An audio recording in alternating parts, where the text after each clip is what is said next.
కానీ విని ఎరగని రూపాయి భారీ పతనం అండి. $1కి $90 అయిపోయింది. అది సెంచరీ కొట్టకుండా ఆపాల్సిన బాధ్యత మనందరిది.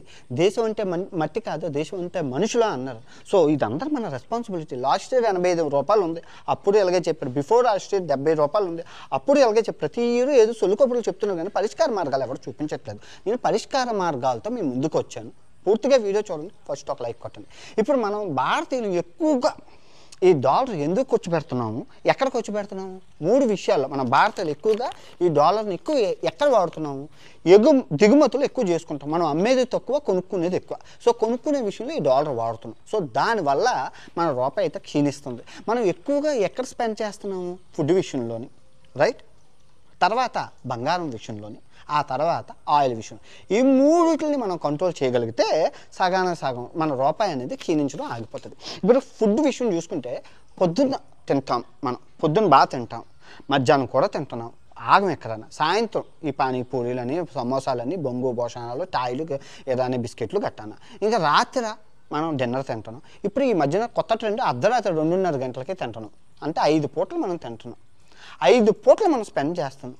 సో మన హీరోలు ఎవరైతే ఉన్నారో, మన టాలీవుడ్ హీరోలు, బాలీవుడ్ హీరోలు, ఎవరు మన ఇండియన్ హీరోలు మీరు చూసుకుంటే జిఎఫ్సీలు, బిఎఫ్సీలు, ఆఎఫ్సీలు, ఈఎఫ్సీలు ఇంటర్నేషనల్ బ్రాండ్లని ప్రమోట్ చేస్తున్నారు. ఎందుకంటే వాళ్ళకి 50 కోట్లు 100 కోట్లు ఇస్తారు. అది చూసి ఈ హీరోలు మన వాళ్ళందరూ మన దేశీయ ప్రొడక్ట్లు ఎవరైనా కొనుక్కొని తింటారా? బ్రాండ్ అయ్యే మా హీరో ప్రమోట్ చేశారని ఇంటర్నేషనల్లో తింటారు. మరి ఆ డబ్బు అంతా వాళ్ళకి వెళ్తుందా? అవునా కదా? నిజం చెప్పండి. ఇప్పుడు ప్రతి హీరో మీరు అనొచ్చు అంత ఎఫెక్టివ్ ఉంటుంది ఏమండి. మీరు అందరికీ గుర్తుందా, ధోని ఫ్లైట్లోని ఒక గేమ్ ఆడుకుంటే, లూడో గేము, అది కూడా ఎవరికి కనబడదు. కానీ జూమ్ చేసుకొని 3 కోట్ల మంది డౌన్లోడ్ చేసేసుకున్నారు. ఆ company owner, international company owner thank you Dhoni అని చెప్పారు.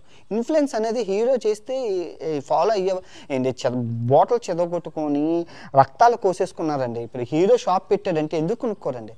మన హీరో ఇప్పుడు పవన్ కళ్యాణ్ గారు ఉన్నారంటే పకోడీ బండి అంటే ఫ్రాంచైజీ ఒక 100 స్టాళ్ళు మన ఆంధ్రాలో పవన్ కళ్యాణ్ బ్రాండ్తో ఉంటే అక్కడ పవన్ కళ్యాణ్ మన వాళ్ళు పకోడీ తింటారు.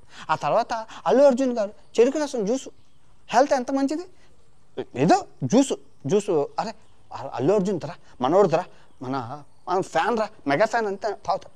ఆ తర్వాత రామ్ చరణ్ ఇది టీ స్టాల్ పెట్టి రామ్ చరణ్ అరే మనోడు ధర మెగా ఫ్యామిలీ రా అని తాగుతావా? అలా ప్రతిదీ దేశీ. ఇప్పుడు ఖాదీ బండారు ఉంది, అలా క్లాతులు, కాటన్ షాపులు, ఇప్పుడు ఎన్టీఆర్ గారు కాటన్ షాపులు, ఏవో ప్రతి హీరో ఫ్రాంచైజీ అనేది పెట్టి కావాలి. వ్యాపారం లాభం వస్తుంది కదా. మీకు ఏమైనా తక్కువ స్టార్డమ్ ఉందా? ఎంత పెద్ద స్టార్డమ్ ఉంది? మీకు రెమ్యునరేషన్లో 100 కోట్లు ఇస్తున్నాడు.